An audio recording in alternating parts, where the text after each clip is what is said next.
దేవునికి స్తోత్రం. హల్లెలూయా. దేవుని పరిశుద్ధనామ స్తోత్రములు. ప్రభువైన యేసుక్రీస్తు నామములో మీ అందరికీ శుభములు తెలియజేస్తున్నాం. యేసయ్య ఆశీర్వాద కృపాసనదనే ఈ యొక్క ప్రోగ్రాంలోనికి మీరు అందరూ వచ్చినందుకై ప్రభువైన యేసుక్రీస్తు నామములో మీ అందరికీ ప్రేమపూర్వక ఆహ్వానాన్ని తెలియజేస్తున్నాను. ఈరోజు దేవుడు మనకిచ్చిన ఒక ప్రత్యేకమైన అంశము, ప్రభునందు ప్రియమైన దేవుని బిడ్డలారా, కావలి ఉండు పరిచర్య. కావలి ఉండు పరిచర్య. పరిశుద్ధ గ్రంథముల నుండి, దేవుని యొక్క వాక్యముల నుండి మనం గమనించినట్లయితే యెహెజ్కేలు గ్రంథము 3వ అధ్యాయము 17వ వచనం మనం చదువుకుందాం. యెహెజ్కేలు గ్రంథము 3వ అధ్యాయము 17వ వచనం. నరపుత్రుడా, ఇశ్రాయేలుకు కావలిగా నేను నిన్ను నియమించి ఉన్నాను. యెహెజ్కేలు గ్రంథము 3వ అధ్యాయము 17వ వచనం మనం గమనించినట్లయితే, నరపుత్రుడా, ఇశ్రాయేలుకు కావలిగా నేను నిన్ను నియమించి ఉన్నాను. ఈ అద్భుతమైన ఈ వాక్యము ఎంతో విలువైనది. ఈ లోకములో దేవుడు మనల్ని ఎందుకు పుట్టించాడు? ఎందుకు ప్రభు మనల్ని రక్షించాడు? ఎందుకు మనం పిలువబడిన వంశంలోనికి వచ్చి ఉన్నాం? రాజులైన యాజక సమూహముగాను, పరిశుద్ధ జనముగాను, ఏర్పరచబడిన వంశముగాను మరి దేవుడు మనల్ని ఎన్నుకున్నాడు. అంటే చీకటిలో నుండి ఆశ్చర్యకరమైన వెలుగులోనికి దేవుడు మనల్ని తీసుకొచ్చి ఉన్నాడు. ఆయన గుణాతిశయములను ప్రచురం చేయనిమిత్తం, అంటే యేసు క్రీస్తు ప్రభు యొక్క ప్రేమను, ఆయన యొక్క రక్షణ సువార్తను మనము ప్రకటించడం కొరకై, ఆయన కొరకు సాక్షులుగా ఉండడం కొరకై దేవుడు మనల్ని ఏర్పరచుకున్నాడు. దేవుడు ఏర్పాటులో ఉన్న దేవుని బిడ్డలు చాలా విలువైన వారు, చాలా ఘనమైన వారు, చాలా సంఘానికి, సమాజానికి, ఈ లోకానికి చాలా ఆశీర్వాదకరమైన దేవుని బిడ్డలుగా పిలువబడుతున్నారు. నరపుత్రుడా, ఇశ్రాయేలుకు కావలిగా నేను నిన్ను నియమించున్నాను. దేవునికి స్తోత్రం. ఇశ్రాయేలుకు కావలిగా. దేవుని బిడ్డలారా, దేవుని యొక్క వాక్యంలో మనము గమనించినట్లయితే మరి యెషయా, యెహెజ్కేలు, ఇర్మియా వంటి ప్రవచన పరిచర్య చేసిన దేవుని బిడ్డలు, దేవునికి స్తోత్రం. సౌలు, దావీదు, సొలొమోను అనువారు రాజులుగా ఏలుబడి చేశారు. ప్రజలను పరిపాలించట కొరకై, ప్రజలకు పరిచర్య చేయడం కొరకై దేవుడు ఆ విధముగా ఏర్పరచుకున్నాడు. దేవునికి స్తోత్రం. అయితే ప్రభు తన సేవకులకు రకరకాల పరిచర్యను దేవుడు ఇచ్చి ఉన్నాడు. యెరూషలేము ప్రాకారం కట్టడానికి, పరిచర్యను నిర్మాణం చేయడానికి నెహెమ్యాకు దేవుడు అప్పగించినట్లుగా పరిశుద్ధమైన బైబిల్ గ్రంథంలో, నెహెమ్యా గ్రంథంలో రాయబడినది. అదే విధముగా దేవాలయమును కట్టడానికి బాధ్యతను జెరుబ్బాబెలుకు అప్పగించినట్లుగా మనం చూస్తున్నాం. దేవుడు కొందరిని యాజకులుగా ఏర్పరిచారు. అంటే దేవుని సేవ చేయట కొరకై. అంటే యెషయా అనే ప్రవక్త, యెహెజ్కేలు, ఇర్మియా వంటి ప్రవచన పరిచర్య చేసే ప్రవక్తలుగా దేవుడు ఎన్నుకొని దేవుడు తన యొక్క సంఘాన్ని నిర్మాణం చేసి ఉన్నాడు. దేవునికి స్తోత్రం కలుగుగాక. కాబట్టి దేవుని వాక్యముల నుండి మనం గమనించినట్లయితే, ప్రభునందు ప్రియమైన దేవుని బిడ్డలారా, మరి ఆదికాండము 2వ అధ్యాయం 15వ వచనం మనం చదివినట్లయితే, ఆదికాండము 2వ అధ్యాయం 15వ వచనం చదవగలిగిన వారు ఎవరైనా అందించవచ్చు. దేవునికి స్తోత్రం. మరి ఆదికాండము 2వ అధ్యాయము 15వ వచనం మనం గమనించినట్లయితే, మరియు దేవుడైన యెహోవా నరుని తీసుకొని ఏదేను తోటను సేద్యపరచుటకు, దాన్ని కాచుటకు దానిలో ఉంచాను. హల్లెలూయా. మరియు దేవుడైన యెహోవా నరుని తీసుకొని ఏదేను తోటను సేద్యపరచుటకు. ఏదేను తోటలో ఎన్నో ఫలవృక్షములను దేవుడు ఏర్పరిచాడు. దేవునికి స్తోత్రం. అయితే ఆ యొక్క తోటకు కావలిగా ఉండడానికి మరి ఆదామును దేవుడు ఏర్పరిచినట్లుగా మనం చూస్తున్నాం. దేవునికి స్తోత్రం కలుగుగాక. అయితే దేవుని యొక్క వాక్యముల నుండి మనం గమనించినట్లయితే, ఇక్కడ ఆదికాండము 4వ అధ్యాయము మరి 9వ వచనం మనం చదివినట్లయితే, 4వ అధ్యాయము 9వ వచనం అండి. యెహోవా నీ తమ్ముడైన హేబేలు ఎక్కడ ఉన్నాడని కయీను అడగగా, అతన్ని ఎరుగను, నా తమ్మునికి కావలివాడినా నేను. దేవునికి స్తోత్రం కలుగుగాక. ప్రభునందు ప్రియులారా, ఆదాము అవ్వలకు దేవుడు మరి కుమారుని దేవుడు ఇచ్చాడు, కయీను, హేబేలు. అయితే వీరిద్దరూ కూడా దేవునికి అర్పణలు అర్పించడానికి వెళ్ళారు. కానీ కయీను అర్పణను దేవుడు అంగీకరించలేదు. కయీను అర్పణను దేవుడు అంగీకరించలేదు. దేవునికి స్తోత్రం. అయితే హేబేలు అర్పణను దేవుడు అంగీకరించాడు. కయ్యను జ్యేష్ఠ కుమారుడు కనుక అతడు బాధ్యతగా కుటుంబమును కాపాడవాలని దేవుడు ఎదురు చూస్తూ ఉన్నాడు. అయితే అతడు సహోదరులకు హేబేలును చంపుటే కాక నా తమ్మునికి నేను కావాలి వాడిని అంటున్నాడు. ఎంత భయంకరమైన పరిస్థితి! ఈనాడు కయ్యను ఆత్మ అనేకమైన కుటుంబాల్లో, అనేకమైన వీధుల్లో, అనేకమైన ఊర్లలో, దేశాల్లో క్రియ చేస్తుంది. కయ్యను ఆత్మ చాలా భయంకరమైన ఆత్మ. కయ్యను దేవుని భయం లేకుండా జీవిస్తున్నాడు, దేవుని యందు భక్తి లేకుండా జీవిస్తున్నాడు, దేవుని యొక్క చిత్తములో నడిపించబడలేని స్థితిలో కనబడుతున్నాడు.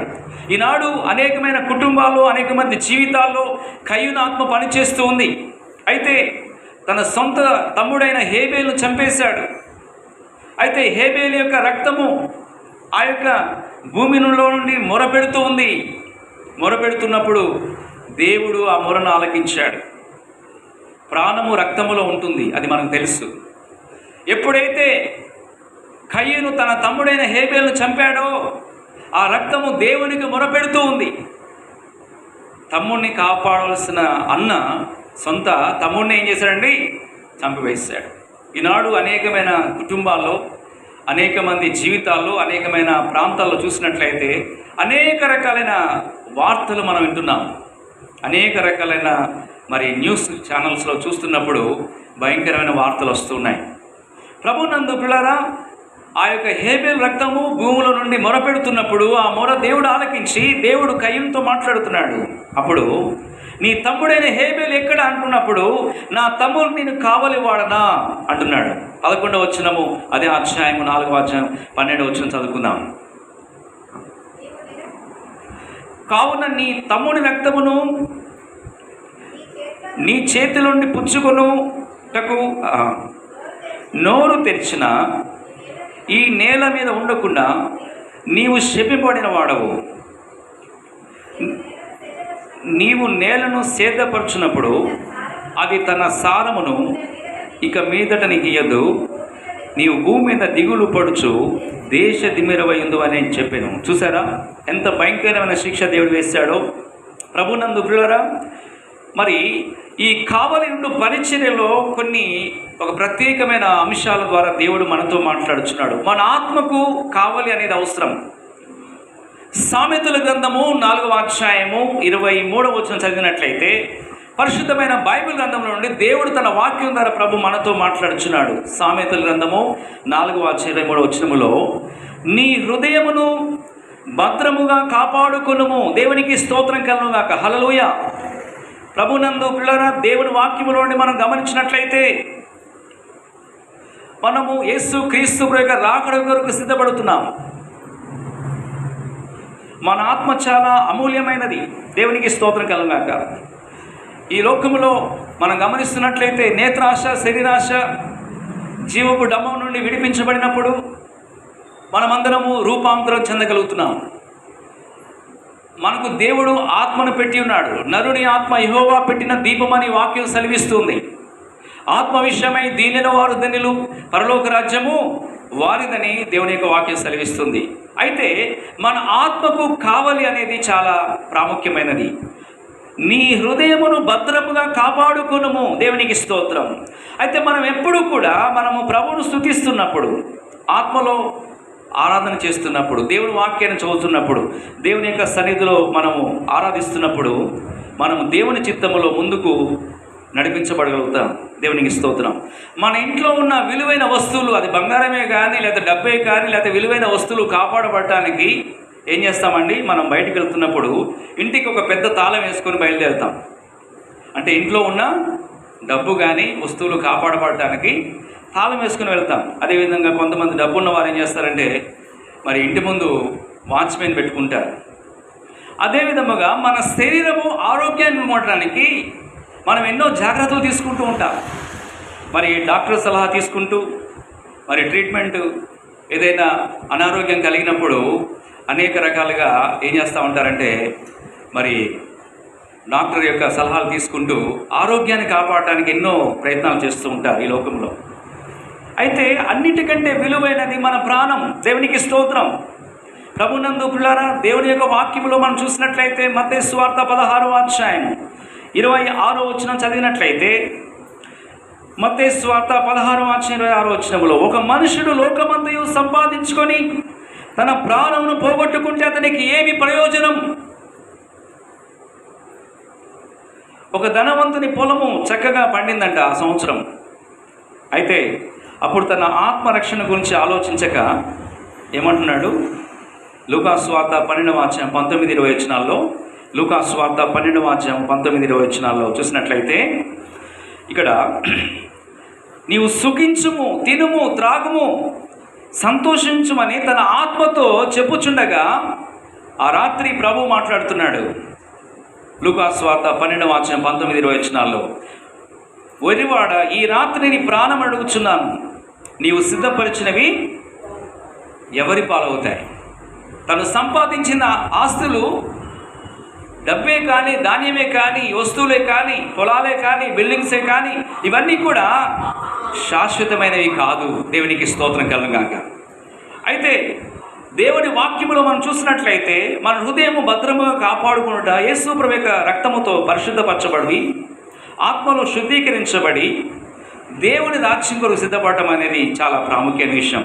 ఆత్మకు కావలి అనగా పరిశుద్ధాత్మ నడిపింపులో జీవించే దేవుని బిడ్డలు ఆత్మలో ఆరాధన చేస్తూ దేవుని చిత్తములో ముందుకు సాగుతారు. రెండవదిగా తలంపులకు కావలిగా ఉండటం. కొరింథీయులకు రాసిన 2వ పత్రిక 10వ అధ్యాయము 5వ వచనం గమనించినట్లయితే, కొరింథీయులకు రాసిన 2వ పత్రిక 10వ అధ్యాయం 5వ వచనములో, ప్రతి ఆలోచనను క్రీస్తుకు లోకున్నట్లు చెరపట్టి ఉన్నాము. దేవునికి స్తోత్రం కలుగుగాక.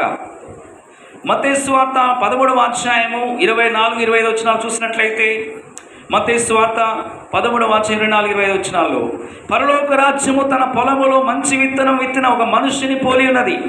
మనుషులు నిద్రించుండగా అతని శత్రువు వచ్చి గోధువుల మధ్యను గురుగులు విత్తిపోయాను. చూసారండి, గోధువుల మధ్య ఏం విత్తిపోయాడట? సాతాను శత్రువు ఏం చేశాడు? గురువులను కూడా విత్తిపోయాడు. ఈ లోకములో అనేక మంది అనేక రకాలుగా మాటలతో చెప్తూ అనేక మంది మరి దేవుని యొక్క సన్నిధికి దూరం అయిపోతున్నారు. దేవుని వాక్యములో మనం గమనించినట్లయితే 121 కీర్తనలో 4వ వచనం చదివినట్లయితే, 121 కీర్తన 4వ వచనములో, మరి మన దేవుడు గొప్ప ధ్వజమై ఉన్నాడు, మనము నిద్రించినను ఆయన మేల్కొని ఉన్నాడని వాక్యం సెలవిస్తుంది. 121 కీర్తన 4వ వచనంలో, ఇశ్రాయేలును కాపాడువాడు కునుకడు నిద్రపోడు. హల్లెలూయా. ఇశ్రాయేలును కాపాడువాడు కునుకడు నిద్రపోడు అంటే మన దేవుడు, మన పరలోకపు తండ్రి, ఆయన ఎల్లప్పుడూ కూడా ఆయన మన కొరకు ఆయన ఏం చేస్తున్నాడండి? కునుకడు నిద్రపోకుండా ఆయన మనం చూస్తున్న దేవుడై ఉన్నాడు. ఇశ్రాయేలును కాపాడువాడు కునుకడు నిద్రపోడు. దేవునికి స్తోత్రం. ఆయన మనల్ని ప్రాణమును కాపాడువాడు. 121 కీర్తన 1వ వచనం నుండి చదివినట్లయితే, కొండల తట్టు నీ కళ్ళెచ్చున, నాకు సహాయం ఎక్కడి నుండి వచ్చును? యెహోవా వలన నాకు సహాయం కలుగును. ఇశ్రాయేలు కాపాడువాడు కునుకడు నిద్రపోడు. యెహోవాయే నిన్ను కాపాడువాడు. పగలు ఎండ దెబ్బైనను రాత్రి వెన్నెల దెబ్బైనను తగలదు. ఏ అపాయం రాకుండా యెహోవా నిన్ను కాపాడనని దేవుని యొక్క వాగ్దానములు మనము గమనిస్తున్నాం. దేవునికి స్తోత్రం. కనుక రోమా పత్రిక 8వ అధ్యాయము 26వ వచనం మనం గమనించినట్లయితే, మరి మన ఆత్మయు మన బలహీనత చూచి ఆయన మనకు సహాయము చేయుచున్నాడు. అంటే మన బలహీనత ఏంటంటే, ఒకవేళ నిద్రపోయి బలహీనతలో ఉన్నప్పుడు పరిశుద్ధాత్మ మనలో క్రియ చేస్తున్నప్పుడు, మన తలంపులోనికి, మన హృదయంలోనికి వచ్చినప్పుడు, మనం విజయవంతమైన క్రైస్తవ జీవితం చేయట కొరకై దేవుడు మనల్ని ఎన్నుకున్నాడు, ఏర్పరచుకున్నాడు. రోమా పత్రిక 8వ అధ్యాయము 26వ వచనం చదువుకుందాం.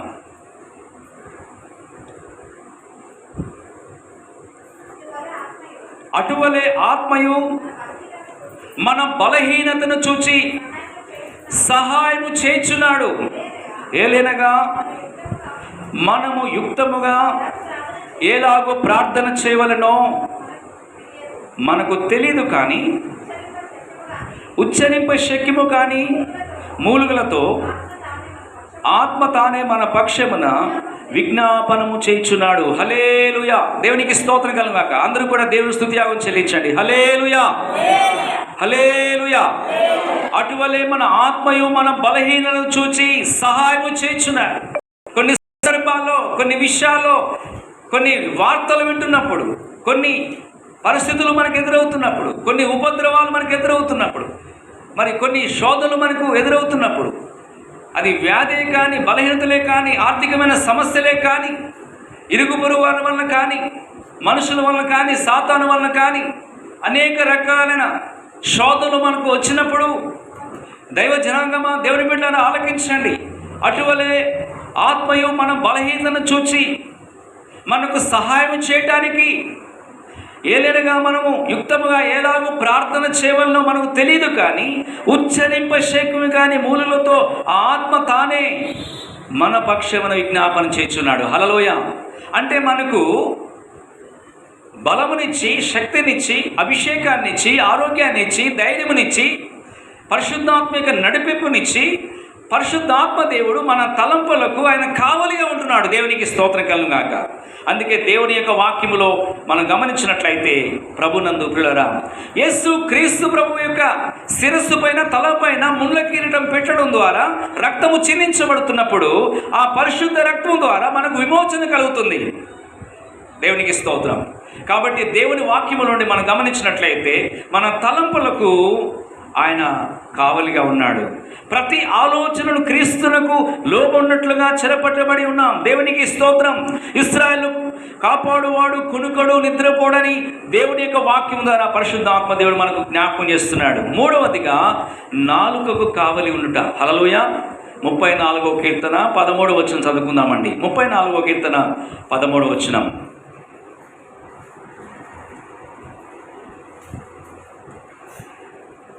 చెడ్డ మాటలు పలకకుండా నీ నాలుకను, కపటమైన మాటలు పలకకుండా నీ పెదవులను కాచుకున్నము. హల్లెలూయా. దేవునికి స్తోత్రం. చెడ్డ మాటలు పలుకుతూ ఉంటారు ఈ లోకంలో కొంతమంది. మరి చెడ్డ మాటలు పలకకుండా నీ నాలుకను, కపటమైన మాటలు పలకకుండా నీ పెదవులను కాచుకునమని దేవుని యొక్క వాక్యం ద్వారా మనం హెచ్చరించబడుతున్నాం. దేవునికి స్తోత్రం. జాగ్రత్తగా వినండి దేవుని యొక్క వాక్యాన్ని. 6 అడుగుల ఎత్తుగల మనిషి నరకములోనికి ఎట్టివేయటానికంట ఆ రంగులో 4 చాలంట. ఏంటండి, 6 అడుగులు ఉంటారు కొంతమంది. 6 అడుగుల కంటే ఎత్తైన వారు కూడా ఉంటారు.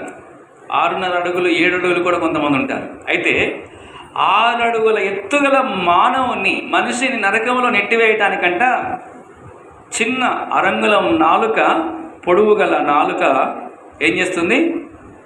నరకం నెట్టి వేస్తుంది. అంటే గమనించండి. అందుకనే అపోస్తలుడైన యాకోబు గారు అంటాడండి, ఏమంటాడు? నాలుక అగ్నియే. నాలుక మన అవయవంలో ఉంచబడిన పాప ప్రపంచమైన సర్వ శరీరమునకు మాలిన్యమై కలుగు చేయొచ్చు, ప్రకృతి చక్రమునకు చిచ్చు పెట్టుచున్నది. యాకోబు పత్రిక 3వ అధ్యాయం 6వ వచనం చూస్తున్నాం. అది నరకము చేత చిచ్చు పెట్టబడును అని రాయబడి ఉన్నది. దేవునికి స్తోత్రం. 18వ వచనం, సామెతల గ్రంథము 18వ అధ్యాయము 21వ వచనం చదివినట్లయితే, సామెతల గ్రంథము 18వ అధ్యాయం 21వ వచనములో జీవ మరణములు నాలుక వశములో ఉన్నాయి. జీవ మరణములు ఎవరి వశంలో ఉన్నాయండి? నాలుక వశంలో ఉన్నాయి. మరి దేవుని వాక్యములో మనం గమనించినట్లయితే, ప్రభునందు ప్రియులారా, హ్యాండిల్ ద్వారా సైకిల్ తిరుపుచూ ఉంటారు, సైకిల్ తొక్కుంటూ వెళ్తూ ఉంటారు. హ్యాండిల్ బ్యాలెన్స్లో ఉంటుంది కాబట్టి ఆ హ్యాండిల్ పట్టుకొని ఆ బ్యాలెన్స్లో సైకిల్ తొక్కుంటూ వెళ్తారు. అదేవిధంగా కారు నడిపేవారు స్టీరింగ్ పట్టుకొని కారు తిప్పుతూ ఉంటారు. దేవునికి స్తోత్రం. దేవుని బిడ్డలారా, దేవుని వాక్యంలో చూసినట్లయితే, మరి గుర్రము నడిపేవారు, గుర్రం మీద వెళ్ళేవారు కళ్ళెం పట్టుకొని ఆ యొక్క గుర్రాన్ని కంట్రోల్ చేస్తూ నడుస్తూ వెళ్తూ ఉంటారు. దేవునికి స్తోత్రం. అయితే అదే విధముగా మరి సముద్రము ఓడల్లో, సముద్రములో ప్రయాణం చేస్తున్న ఆ యొక్క నౌకలు, పెద్ద పెద్ద ఓడలు ఆ యొక్క చుక్కాని ద్వారా ఆ యొక్క ఓడను నడిపిస్తూ ఉంటారు. అదే విధముగా ఒక మనుషుని జీవితము త్రిప్పటానికి ప్రభు అతని నాలుకను పట్టుకొనుచున్నాడు. దేవునికి స్తోత్రం. అయితే ప్రభునందు పిల్లరా, మన యొక్క నాలుక నుండి మనం స్తుతించాలి, ప్రార్థించాలి, ప్రభుని ఆరాధించాలి, దేవుని మహింపరచాలి. యెషయా పరిచర్య బలమైనదిగా మారటానికి యెషయా గ్రంథం 6వ అధ్యాయము 7వ వచనం చదివినట్లయితే, యెషయా గ్రంథము 6వ అధ్యాయం 7వ వచనములో యెషయా పరిచర్య బలమైనదిగా మారటానికి సెరేబులలో ఒకడు బలిపీఠం నుండి, సెరేబులు అంటే ఒక దూత వచ్చి బలిపీఠం నుండి కారుతో తీసిన నిప్పును చేత పట్టుకొని దాన్ని యెషయా నోటికి తగిలించెను. 7వ వచనం చదువుదాం. ఇది నీ పెదవులకు తగిలను గనుక నీ పాపమునకు ప్రాయశ్చిత్తమాయనను. హల్లెలూయా. ఇది నీ పెదవులకు తగిలను గనుక నీ పాపమునకు ప్రాయశ్చిత్తమాయను. దేవుని యొక్క వాక్యము ద్వారా మనం పరిశుద్ధపరచబడుతున్నాం.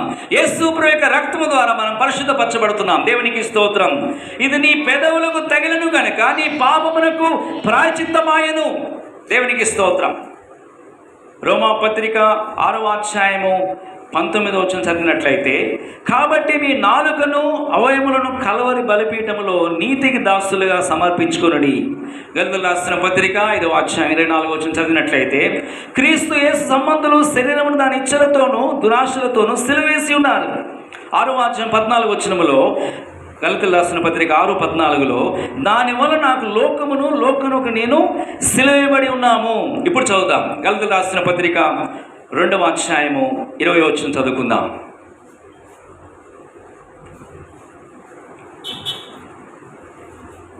గలతీయులకు రాసిన పత్రిక 2వ అధ్యాయం 20వ వచనం, నేను క్రీస్తుతో కూడా సిలువేయబడి ఉన్నాను, ఇకను జీవించువాడును నేను కాను, క్రీస్తే నాయందు జీవిస్తున్నాడు. దేవునికి స్తోత్రం. అపోస్తలుడైన పౌలు అంటున్నాడు, నేను క్రీస్తుతో కూడా సిలువేయబడి ఉన్నాను, ఇకను జీవించువాడు నేను కాను. దేవుని యొక్క మనస్సు, దేవుని యొక్క ఆత్మ, దేవుని యొక్క ప్రేమ, దేవుని యొక్క వెలుగు, దేవుని యొక్క ప్రసన్నత, దేవుని యొక్క ప్రత్యక్షత, దేవుని యొక్క పరిశుద్ధాత్మ నడిపింపునకు ఎవరైతే లోబడి జీవిస్తారో అపోస్తలుడైన పౌలు వలె మాట్లాడతారు. నేను క్రీస్తుతో కూడా సిలువేయబడి ఉన్నాను, జీవించువాడు నేను కాను, నాలో దేవుని యొక్క ఆత్మ జీవిస్తుంది, దేవుని ప్రేమ జీవిస్తుంది, దేవుని యొక్క పరిశుద్ధాత్మ నడిపింపు నాలో క్రియ చేస్తుంది. జీవించువాడు నేను కాను, క్రీస్తే నా యందు జీవిస్తున్నాడు. ఎవరు జీవించాలండి మన హృదయాల్లో? యేసు క్రీస్తు ప్రభు యొక్క సన్నిధి జీవించాలి, ఆయన ఆత్మ మనలో జీవించాలి. కనుక దేవుని యొక్క వాక్యములో మనం చూసినట్లయితే కొరింథీయులకు రాసిన మొదటి పత్రిక 6వ అధ్యాయము 20వ వచనం చదువుకుందాం. కొరింథీయులకు రాసిన మొదటి పత్రిక 6వ అధ్యాయము 20వ వచనం, విలువ పెట్టి కొనబడిన వారు మీ దేహముతో మీరు దేవుని మహింపరచుడి. దేవునికి స్తోత్రం కలుగుగాక. పై వచనం చదువుదామండి, 19వ వచనం కూడా చదువుదాం. మీ దేహము దేవుని వలన మీకు అనుగ్రహింపబడి మీలోనున్న పరిశుద్ధాత్మకు ఆలయమై ఉన్నదని మీరు ఎరుగరా? మీరు మీ సొత్తు కారు, విలువ పెట్టి కొనబడిన వారు కనుక మీ దేహముతో దేవుని మహింపరచుడి. దేవునికి స్తోత్రం. విలువ పెట్టి కొనబడిన వారం. యేసు క్రీస్తు ప్రభువారు తన విలువైన రక్తమును చెందించి మీ కొరకు, నా కొరకు, ప్రపంచంలోని ప్రతి మానవుని కొరకై ఆయన విలువైన రక్తమును చెందించి ఆయన మనను రక్షించుకున్నాడు. మనము ఏర్పరచబడిన వంశముగా పిలువబడుతున్నాం. ఆయన పిలువబడిన వంశములో మనం ఉన్నాం. దేవునికి స్తోత్రం. ఆయన యొక్క ఏర్పాటులో మనం ఉన్నాం. మనము విలువ పెట్టి కొనబడిన వారము అని గుర్తించాలి. మన శరీరము, ప్రాణము, ఆత్మను సజీవముగా దేవునికి సమర్పించుకొని ఆయన మహిమ కొరకు మనం జీవించడం కొరకై మన జీవితాలు దేవునికి అప్పగించుకుందాం. దేవునికి స్తోత్రం. కనుక దేవుని వాక్యములో మనం గమనించినట్లయితే మన నాలుకను కాపాడుకోవటం అనేది చాలా ప్రాముఖ్యమైనది. శ్రేష్టమైన మార్గము స్తుతించుట, ఆరాధించుట. వ్యర్థమైన మాటలు, టీవీలో వచ్చే సీరియళ్ళు, సినిమాలు, రాజకీయ కబుర్లు ఏంటండి, లోక సంబంధమైన ముచ్చట్లన్నింటినీ విడిచిపెట్టి తగాదాల గురించి మాట్లాడుకోవటం, కొట్లాటల గురించి మాట్లాడుకోవటం, ఏదేదో వ్యర్థమైన మాటలు మాట్లాడుకొని మన యొక్క నాలుకను అపవిత్రపరచకూడదు. దేవునికి స్తోత్రం కలుగాక. అందుకే దేవుని వాక్యం చెప్తుందంటే హెబిల్ రాసిన పత్రిక 13వ అధ్యాయము 15వ వచనంలో చూసినట్లయితే, హెబిల్ రాసిన పత్రిక 13వ అధ్యాయము 15వ వచనం అండి.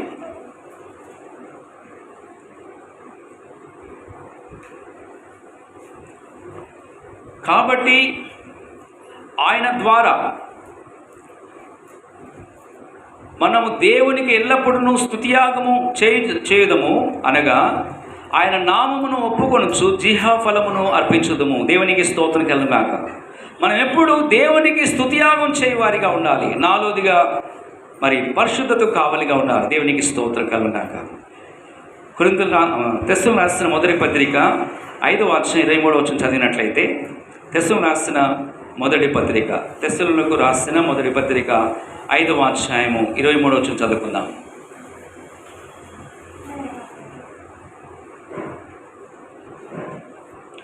సమాధానకర్తయగు దేవుడే మిమ్మును సంపూర్ణముగా పరిశుద్ధపరచునుగాక. మీ ఆత్మయు జీవమును శరీరమును మన ప్రభువైన యేసుక్రీస్తు రాకడ యందు నిందారహితముగాను సంపూర్ణముగా ఉండునట్లుగా కాపాడబడునుగాక. మిమ్మల్ని పిలుచువాడు నమ్మకైన వాడు కనుక అలాగు చేయను. హల్లెలూయా. దేవునికి స్తోత్రం. సమాధానకర్తయగు దేవుడే మిమ్మల్ని సంపూర్ణముగా పరిశుద్ధపరచునుగాక. ఆత్మయు ఇంకా ఏంటండి, జీవమును శరీరమును మన ప్రభువైన యేసుక్రీస్తు రాకడయందు నిందారహితముగాను సంపూర్ణముగా ఉన్నట్లు కాపాడబడునుగాక. ప్రకటన గ్రంథము 22వ అధ్యాయం 11వ వచనం చూసినట్లయితే, మనం అంత్య దినాల్లో ఉన్నాం, చివరి గడియల్లో ఉన్నాం. ప్రపంచ పరిస్థితులు చూస్తున్నప్పుడు అనేకమైన వార్తలు మనం వింటున్నాం.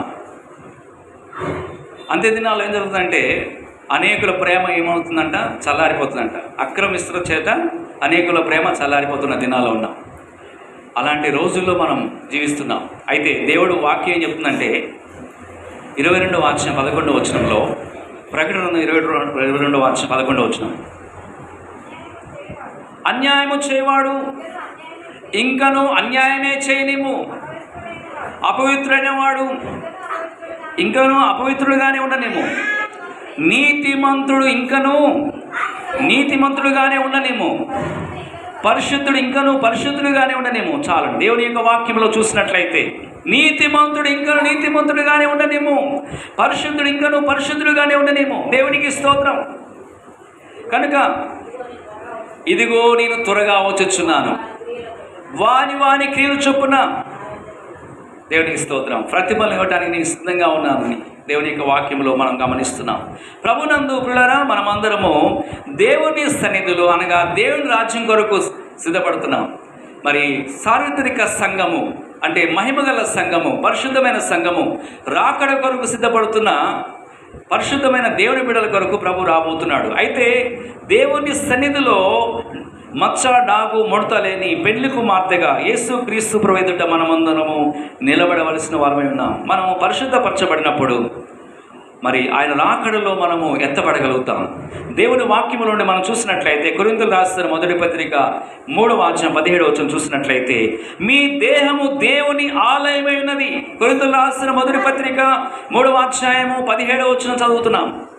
మీ దేహము దేవుని ఆలయమై ఉన్నది, దేవుని ఆలయం పరిశుద్ధమైనదని వాక్యం సెలవిస్తుంది. దేవునికి స్తోత్రం. ప్రభునందు ప్రియులారా, దేవుని వాక్యములో మనం చూసినట్లయితే, ప్రకటన గ్రంథము 20వ అధ్యాయం 3వ వచనములో, దేవుని నివాసము మనుషులతో కూడా ఉన్నది. ప్రకటన గ్రంథము 20వ అధ్యాయం 3వ వచనములో, ఆయన వారితో కూడా కాపురముండును. దేవునికి స్తోత్రం. కొరింథీయులకు రాసిన మొదటి పత్రిక 6వ అధ్యాయము 19వ వచనం గమనించినప్పుడు, కొరింథీయులకు రాసిన మొదటి పత్రిక 6వ అధ్యాయం 19వ వచనం గమనించినప్పుడు, మీ దేహము దేవుని వలన మీకు అనుగ్రహింపబడి మీలో ఉన్న పరిశుద్ధాత్మకు ఆలయమైనదని మీరు ఎరుగరా. దేవునికి స్తోత్రం. ప్రభునందు ప్రియులారా, మనమందరము దేవుని చిత్తం చేయట కొరకై పిలువబడి ఉన్నాం. దేవునికి స్తోత్రం. మనము అనేక విషయాల్లో జాగ్రత్తలు తీసుకుంటూ ఉంటాం. ఆరోగ్య విషయంలో జాగ్రత్తలు తీసుకుంటూ ఉంటాం. దేవునికి స్తోత్రం. ప్రభునందు ప్రియులారా, అదేవిధంగా మన ఆత్మ విషయంలో మనం జాగ్రత్తలు తీసుకోవాల్సిన వారం విన్నాం. తిమోతికి రాసిన 2వ పత్రిక 4వ అధ్యాయము 7వ వచనం చూసినట్లయితే అపోస్తలుడైన పౌలు అంటున్నాడు, మరి తిమోతికి రాసిన పత్రికలో అంటున్నాడు. తిమోతికి రాసిన 2వ పత్రిక 4వ అధ్యాయము 7వ వచనం చదువుకుందాం. మంచి పోరాటము పోరాడి తిని, నా పరువు కడముట్టించి తిని, విశ్వాసమును కాపాడుకుంటుని. దేవునికి స్తోత్రం. మంచి పోరాటం పోరాడటం ఏంటండి? మనం బ్రతికినంత కాలం ఏంటండి? సంఘాన్ని విడిచిపెట్టకూడదు, సహవాసాన్ని విడిచిపెట్టకూడదు, దైవజనులు విడిచిపెట్టకూడదు, ప్రభు చేసిన మేలు మర్చిపోకూడదు. దేవుడు మన పట్ల, మన కుటుంబాల పట్ల ఏదైతే మేలు చేశాడో, ఏ సందర్భంలో ఎటువంటి మేలు చేశాడో అవన్నిటినీ జ్ఞాపకం చేసుకొని ఏం చేయాలి? మనము ప్రభుని ఆరాధించాలి, ప్రభుని స్తుతించాలి, ప్రభుని ప్రేమించాలి. అందుకే అపోస్తలుడైన పౌలు గారు అంటున్నారు, మంచి పోరాటం పోరాడి తిని, నా పరువు కడముట్టించి తిని, విశ్వాసమును కాపాడుకుంటుని. ఈ ఆత్మ దేవుని దగ్గరికి వెళ్ళే వరకు, ఈ తుది శ్వాస విడిచే వరకు మన ప్రాణము, శరీరము, ప్రాణము ఒక దినమున వేరైపోతుంది. ఆత్మ దేవుని దగ్గరికి వెళ్ళాలి. దేవునికి స్తోత్రం. అప్పటి వరకు మనం మంచి పోరాటము మనం పోరాడవలసిన వారై ఉన్నాం. మనం పరుగు కడముట్టించాలి, విశ్వాసమును కాపాడుకోవాలని దేవుడు తన వాక్యం ద్వారా ప్రభు మనతో మాట్లాడుచున్నాడు. దేవునికి స్తోత్రం కలుగుగాక. ప్రభునందు ప్రియులారా, వస్త్రములకు కావలిగా ఉండాలి. చూడండి, ప్రకటన గ్రంథం 16వ అధ్యాయము 16వ వచనం చూసినట్లయితే, ప్రకటన గ్రంథము 16వ అధ్యాయము 16వ వచనం అండి. మెలకుగా ఉండి తన వస్త్రము కాపాడుకునివాడు ధన్యుడు. వస్త్రము జీవితమునకు సూచనగా ఉంది. దేవునికి స్తోత్రం. గమనించండి, ఈ లోకంలో ఉద్యోగం చేసే వాళ్ళకి, తర్వాత చదువుకునే పిల్లలకి ఒక యూనిఫామ్ ఉంటుంది. చాలా జాగ్రత్తగానండి. పోలీస్ డిపార్ట్మెంట్ వాళ్ళకి కూడా ఒక యూనిఫామ్ ఉంటుంది. నర్సులు పనిచేసే వాళ్ళకు కూడా వాళ్ళకు ఒక డ్రెస్ ఉంటుంది, వాళ్ళకు ఒక డ్రెస్ కోడ్ ఉంటుంది. చూడగానే వీళ్ళు నర్సు అని చెప్తారు. అదేవిధముగా పైలట్స్, విమానాలు నడిపే పైలట్స్ కూడా ఒక యూనిఫామ్ ఉంటుంది. ట్రైన్ నడిపే వాళ్ళకు కూడా ఒక యూనిఫామ్ ఉంటుంది. దేవునికి స్తోత్రం. ప్రతి దానికి ఒక యూనిఫామ్ ఉంటుంది. అయితే వస్త్రం గురించి దేవుడు మాట్లాడుతున్నాడు. మెలుగుగా ఉండి తన వస్త్రమును కాపాడుకునేవాడు ధన్యుడు. అంటే రక్షణ వస్త్రం, స్తుతి వస్త్రం, మహిమ వస్త్రం, ఇవి కాపాడుకోవాల్సిన బాధ్యత దేవుడి పైన, మన పైన పెట్టి ఉన్నాడు. స్త్రీ పురుష వేషము వేసుకునకూడదు. చూడండి, ద్వితీయోపదేశకాండము 22వ అధ్యాయము 5వ వచనం చదువుకుందాం. లోకములో ఉద్యోగం చేయవారు తమ అంతస్తు తగినట్లుగా దుస్తులు ధరించుకుంటారు. బ్యాంకు మేనేజరు చక్కగా షర్ట్ ప్యాంటు మాత్రమే కాక టై పెట్టుకొని, షూ పెట్టుకొని ఉంటాడు. అదేవిధంగా పోలీస్ శాఖ వారు కూడా ఒక డ్రెస్ ఉంటుంది వాళ్ళకు. సైన్యంలో ఉన్న వారికి కూడా ఒక డ్రెస్సు, అంటే మిలిటరీ వాళ్ళకు కూడా ఒక డ్రెస్సు, అంతే కదండి. అయితే దేవుడు యాజకులకు కూడా ప్రతిష్ట వస్త్రమును కేటాయించాడు. విశ్వాసులు కూడా ఒక ప్రతిష్ట జీవితం చేయట కొరకై దేవుడు ఒక ఏర్పాటు చేశాడు. దేవునికి స్తోత్రం. చదవండి దయచేసి ద్వితీయోపదేశకాండం 22వ అధ్యాయము 5వ వచనం, 22వ అధ్యాయము 5వ వచనం. స్త్రీ పురుష వేషం వేసుకొనకూడదు, పురుషుడు స్త్రీ వేషమును ధరింపకూడదు. చూసారా, స్త్రీ పురుష వేషం వేసుకోనకూడదంట. కొంతమంది స్త్రీలు చేస్తారంటే, మరి ఇవన్నీ చెప్తేనేమో పాస్టర్ గారు పాయింట్అవుట్ చేస్తున్నారు, నా మీద కొంతమంది కామెంట్ చేస్తున్నారు. కామెంట్ చేసిన వారందరినీ దేవుడు రక్షించును గాక, దేవుడు వారిని దీవించును గాక. బైబిల్ ఏం చెప్తుందో చూద్దాం. కొంతమంది ఏం చేస్తారంటారంటే, స్త్రీలు ఏంటంటే, ఇది విమర్శ కాదు, బైబిల్ చెప్తుంది మాట. స్త్రీ పురుష వేషం వేసుకొనకూడదు. స్త్రీలు కొందరు ఏం చేస్తున్నారు, జీన్ ప్యాంట్లు వేసుకొని, ఏంటంటే టీషర్ట్లు వేసుకొని, మరి పురుషులు వేసుకునే వస్త్రాలు ధరిస్తున్నారు. అది వారికి తగదు అని బైబిల్ చెప్తుంది. స్త్రీ పురుష వేషం వేసుకునకూడదు, పురుషుడు స్త్రీ వేషం వేసుకునకూడదు. పురుషుడు పురుషుల్లాగా ఏం చేయాలి, పురుషుల్లాగానే కనపడాలి, స్త్రీ స్త్రీలాగానే కనపడాలి. కొంతమంది అటు ఇటు కానులు ఉంటారు, మనం తిరుగుతూ ఉంటారు, అది మనం చూస్తూనే ఉంటాం. అయితే ఇక్కడ దేవుని యొక్క వాక్యంలో మనం చూసినట్లయితే, మరి దేవుడు మాట్లాడుతున్నాడు. దేవునికి స్తోత్రం. ఇక్కడ ప్రభునందు ప్రియులారా 7 రకాలైన మరి 8 రకాలైన వస్త్రాల గురించి పరిశుద్ధమైన బైబిల్ గ్రంథంలో రాయబడినది. మనం కాపాడుకోవలసిన పలు రకముల ఆత్మ సంబంధమైన వస్త్రములు ఉన్నాయి. పరిశుద్ధ గ్రంథమును మనం పరిశీలించినట్లయితే 8 రకాల వస్త్రాలు ఉన్నాయండి. 1 రక్షణ వస్త్రం, యెషయా గ్రంథము 61వ అధ్యాయము 10వ వచనం. 2వది 61వ అధ్యాయం 10వ వచనం చూసినట్లయితే నీతి అను పైబట్ట అని రాయబడినది. 3వ వస్త్రము బలమను వస్త్రం అంట. 52వ అధ్యాయం యెషయా గ్రంథము 52వ అధ్యాయం 1వ వచనం చూసినట్లయితే బలము అను వస్త్రమును ధరించుకొని ఉండాలి. మరి 4వ వస్త్రం ఏంటంటే యెషయా గ్రంథము 61వ అధ్యాయం 3వ వచనం స్తుతి వస్త్రము అని రాయబడింది. 61వ అధ్యాయం ఎన్నో వచనం అండి? 3వ వచనం స్తుతి వస్త్రము. మరి ప్రకటన గ్రంథము 19వ అధ్యాయం 8వ వచనం చూసినట్లయితే 5వ వస్త్రము సన్నపు నారబట్టలు అని రాయబడినది. సన్నపు నారబట్టలు. దేవునికి స్తోత్రం కలుగును గాక. తర్వాత దేవుని వాక్యము నుండి మనం చూసినట్లయితే 6వ వస్త్రం ఏంటంటే మరి 45వ కీర్తన 11వ వచనములో బంగారు బుట్టా పని చేసిన వస్త్రము, బంగారు బుట్టా పని చేసిన వస్త్రం రాయబడినది 45వ కీర్తన 11వ వచనములో. 7వ వస్త్రం ఏంటంటే విచిత్రమైన పనిగల వస్త్రము, 45వ అధ్యాయము 16వ వచనం అండి. కీర్తన గ్రంథము 45వ అధ్యాయం 16వ వచనంలో విచిత్రమైన పనిగల వస్త్రం రాయబడినది. ప్రకటన గ్రంథము 3వ అధ్యాయం 4వ వచనం గమనించినట్లయితే ప్రకటన గ్రంథము 3వ అధ్యాయం 4వ వచనంలో చదువుదాం, ఆ వాక్యాన్ని చదువుదామండి. ప్రకటన గ్రంథము 3వ అధ్యాయము 4వ వచనం. అయితే తమ వస్త్రములను అపవిత్రపరచుకొని కొందరు సార్దీసులో నీ యొద్ద ఉన్నారు. వారు అర్హులు గనుక తెల్లని వస్త్రము ధరించుకొని నాతో కూడా సంచరించెదరు. జయించువాడు అలాగున తెల్లని వస్త్రము ధరించుకొనును. జీవ గ్రంథముల నుండి అతని పేరెంత మాత్రను తుడుపెట్టక నా తండ్రి ఎదుటను ఆయన దూతల ఎదుటను అతని పేరు ఒప్పుకొందును. హల్లెలూయా, దేవునికి స్తోత్రం. ఎంత అద్భుతమైన మాట! తెల్లని వస్త్రం. 1 రక్షణ వస్త్రము, 2వది నీతి అను పైబట్టనే వస్త్రము, 3వది బలమను వస్త్రము, 4వది స్తుతి వస్త్రము, 5వది సన్నపు నారబట్టలు, 6వది బంగారు బుట్టా పని చేసిన వస్త్రము, 7వ వస్త్రం విచిత్రమైన పలిగల వస్త్రము, 8వ వస్త్రం ఏంటండి? తెల్లని వస్త్రం అని రాయబడింది.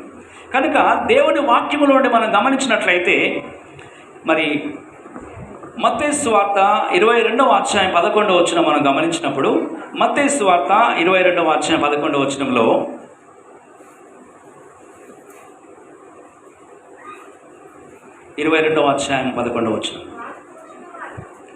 రాజు కూర్చున్న వారిని చూడ లోపలికి వచ్చి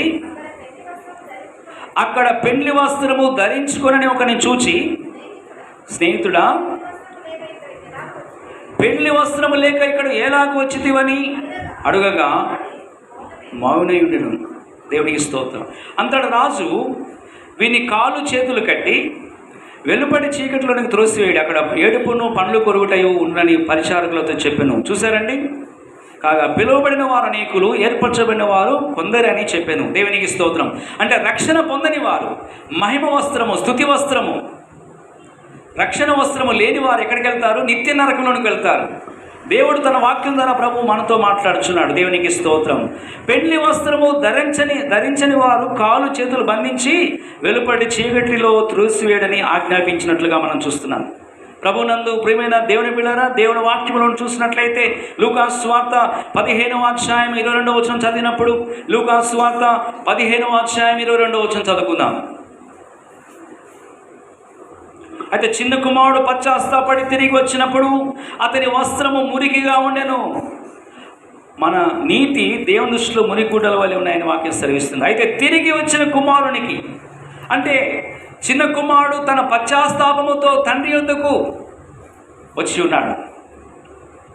అప్పుడేం జరిగింది? లూకాసు సువార్త 15వ అధ్యాయము 22వ వచనంలో, అయితే తండ్రి తన దాసులను చూచి ప్రశస్తమైన వస్త్రము త్వరగా తెచ్చి వీరిని కట్టి అని వ్రాయబడింది. దేవునికి స్తోత్రం. ప్రశస్తమైన అంటే యేసు ప్రభు యొక్క రక్తములో కడగబడిన దేవుని బిడ్డలు హృదయాలను పరిశుద్ధపరచుకుంటున్నారు, జీవితాన్ని పరిశుద్ధపరచుకుంటున్నారు. యేసు ప్రభు రక్తములో కడగబడిన దేవుని బిడ్డలు ఆ విలువైన రక్తము ద్వారా పరిశుద్ధపరిచి రక్షణ వస్త్రము ధరించుకుంటున్నారు. ఒకడు నీటి మూలముగాను ఆత్మ మూలముగాను జన్మించిన దేవుని బిడ్డలు పరిశుద్ధాత్మ చేత అభిషేకించబడి అపొస్తలుల బోధ యందును రొట్టె విరుచుట యందును ప్రార్థన చేయడం యందును సహవాసములో ఉండే దేవుని బిడ్డలు తన మహిమగల రాజ్యం కొరకు సిద్ధపడుతున్నారు. దేవునికి స్తోత్రం. ప్రశస్తమైన వస్త్రం ధరించడమే కాకుండా ఏంటంట, ఉంగరం అంటే రాజరికానికి గుర్తుగా ఉంది. అంటే రాజవంశంలోనికి మనం వస్తున్నాం. దేవునికి స్తోత్రం కలుగుగాక. రాజులైన యాజక సమూహముగాను ఏర్పరచబడిన వంశముగాను పరిశుద్ధ జనముగా దేవుడు మనల్ని పిలుస్తున్నాడు. కాబట్టి ప్రభునందు ప్రియులారా, మన జీవితములు కావలి ఉండు పరిచర్యగా మనం ఉన్నాం. నరపుత్రుడా, ఇశ్రాయేలు కావలిగా నేను నిన్ను నియమించి ఉన్నానని యెహెజ్కేలు గ్రంథము 3:17 చదివి ఉన్నాం. దేవునికి స్తోత్రం. కనుక మనమందరము సంఘానికి, సమాజానికి మనమందరం కూడా ఒక కావలి వారిగా, ప్రార్థనా వీరులుగా మనం ఉండాలి. అనేక మంది కొరకు మనం ప్రార్థించాలి. దేవునికి స్తోత్రం. అనేక మందిని ప్రభు యొద్దకు నడిపించే ఒక దేవుని బిడ్డలుగా మనం జీవించాలని దేవుడు తన వాక్యం ద్వారా ప్రభు మనతో మాట్లాడుచున్నాడు. ప్రార్థన చేసుకుందాం. స్తోత్రం. Praise the lord. హల్లెలూయా. ప్రార్థన చేసుకుందాం. ఈ సమయంలో వాక్యం విన్న దేవుని బిడ్డలారా, ప్రభు మన జీవితాలు దేవునికి అప్పగించుకుందాం. మనమందరము కావలి పరిచర్యలో ఉండాలని, నరపుత్రుడా, ఇశ్రాయేలు ప్రజలకు నేను నిన్ను కావలి వానిగా నియమించునని వాక్యం ద్వారా దేవుడు మనతో మాట్లాడుచున్నాడు. మన తలంపులు, మన ఆత్మ దేవుని యొక్క చిత్తములు నడిపించబడాలని, సంఘానికి, సమాజానికి, అనేక మందికి ఒక ఆశీర్వాదకరంగా ఉండాలని దేవుడు నిన్ను ఏర్పరచుకున్నాడు. ఆయన ఏర్పాట్లో నీవు ఉన్నావు. ఇశ్రాయేలును కాపాడువాడు కొనుకోడు నిద్రపోడని దేవుని యొక్క వాక్యం ద్వారా దేవుడు మనతో మాట్లాడుచున్నాడు. రక్షణ వస్త్రము, స్తుతి వస్త్రము, మహిమ వస్త్రము, సన్నపు నార వస్త్రములు, తెల్లని వస్త్రములు, పరిశుద్ధాత్మ యొక్క అభిషేకము కలిగి మనం జీవించాలని దేవుడు తన వాక్యం ద్వారా ప్రభు మనతో మాట్లాడి ఉన్నారు. కనుక మన జీవితాలు దేవునికి అప్పగించుకుందాం. దేవా, మీ ఆత్మచేత నన్ను అభిషేకించు. నీ పరిశుద్ధ రక్తములు నన్ను కడుగు ప్రభా. నన్ను పవిత్రపరచు, నన్ను పరిశుద్ధపరచు. నీవు సిద్ధపడము, నీ సమూహమును సిద్ధపరచుము, నీవు వారికి కావలిగా ఉండమని యెహెజ్కేలుతో మాట్లాడిన దేవుడు ఈరోజు నీతో మాట్లాడుచున్నాడు. మన ఆత్మీయ జీవితాలను మనం సిద్ధపరచుకుందాం. మన శరీరము, ప్రాణము, ఆత్మను సజీయాగముగా దేవునికి సమర్పించుకొని ఆయన రాకడ కొరకు మనం సిద్ధపడదాం. ప్రార్థన చేసుకుందాం. మహాగణుడా, మహోన్నతుడా, పరిశుద్ధుడా, కృపగల దేవా, దయగల తండ్రి, మీ ఘనమైన నామమున స్తోత్రం చెల్లిస్తున్నాం. యేసయ్య ఆశీర్వాద కృపాసన్నదనే ఈ యొక్క ప్రోగ్రాంలోకి వచ్చిన బిడ్డలందరినీ, ఈ వాక్యం విన్న బిడ్డలందరినీ మీరు జ్ఞాపకం చేసుకునండి. ఈ ప్రార్థనలో ఏకీభవించిన ప్రతి బిడ్డను మీరు జ్ఞాపకం చేసుకుని ప్రార్థన చేస్తున్నాం. తండ్రి, మా జీవితాలు ఆశీర్వాదకరంగా ఉన్నట్లుగా ప్రతి ఒక్కరిని మీ ఆత్మతో అభిషేకించండి. మీ పరిశుద్ధమైన విలువైన రక్తము ద్వారా పరిశుద్ధపరచడం ప్రార్థన చేస్తున్నాం. మీరు విలువ పెట్టి కొనబడిన వారిని మీ వాక్యం ద్వారా మాతో మాట్లాడి ఉన్నావు తండ్రి. మీకు స్తోత్రం. మా కొరకు సిలువ వేయబడి రక్తము కార్చి మా కొరకు ప్రాణం పెట్టిన దేవా, మీకు స్తోత్రం చెల్లిస్తున్నాం. లోకమును, పాపమును, వ్యాధిని, ప్రకృతిని, అపవాదిని, మరణమును, పాతాలను జయించిన జయవీరుడైన యేసు క్రీస్తు ప్రభువా, మీకు స్తోత్రం చెల్లిస్తున్నాం. నేను జయించిన తండ్రితో కూడా ఆయన సింహాసనందు కూర్చున్న ప్రకారము జయించు వారిని నా సింహాసనందు కూర్చునిచ్చదని మీ వాక్యం ద్వారా మీరు మాతో మాట్లాడుచున్నావు తండ్రి. ఈ ఎంత దినాల్లో మా ప్రభువా, మేము మా తలంపులు, మా హృదయాలు మీ పరిశుద్ధాత్మ నడిపింపులో మమ్మల్ని నడిపించడం ప్రార్థన చేస్తున్నాం. మీ వాక్యము ద్వారా మమ్మల్ని నడిపించండి తండ్రి. మీకు స్తోత్రం చెల్లిస్తున్నాం. మా హృదయాలు పరిశుద్ధపరచండి. మా శరీరము, ప్రాణము, ఆత్మను మీకు సజీయాగముగా అప్పగించుకుంటున్నాము. మీరు రాకడ తండ్రి మమ్మల్ని సిద్ధపరచుకునండి తండ్రి. ఎవరైతే బాధల్లో, కష్టాల్లో, ఇరుకుల్లో, ఇబ్బందుల్లో ఉన్నారో, వ్యాధులతో బాధపడుతున్నారో వారిని విడిపించండి. ప్రభువైన యేసుక్రీస్తు నామములో వారికి స్వస్థతను విడుదల చేస్తున్నాం. దుఃఖంలో ఉన్న వారిని ఓదార్చడం ప్రార్థన చేస్తున్నాం. బలహీనలు బలపరచడం ప్రార్థన చేస్తున్నాం నాయన తండ్రి. నాయన, ఈ ప్రార్థనలో పాల్గొన్న ప్రతి ఒక్క కుటుంబాన్ని దీవించండి, ఆశీర్వదించమని మీరు రాకడ తండ్రి మమ్మల్ని అందరినీ సిద్ధపరచుకోమని యేసు ప్రభు నామములో స్తుతించి వేడుకొంచున్నాం తండ్రి. ఆమేన్. ప్రభు మిమ్మల్ని, మీ కుటుంబాన్ని బహుగా దీవించునుగాక. షాలోమ్. మీకు సమాధానం కలుగునుగాక. God bless you all. Thank you.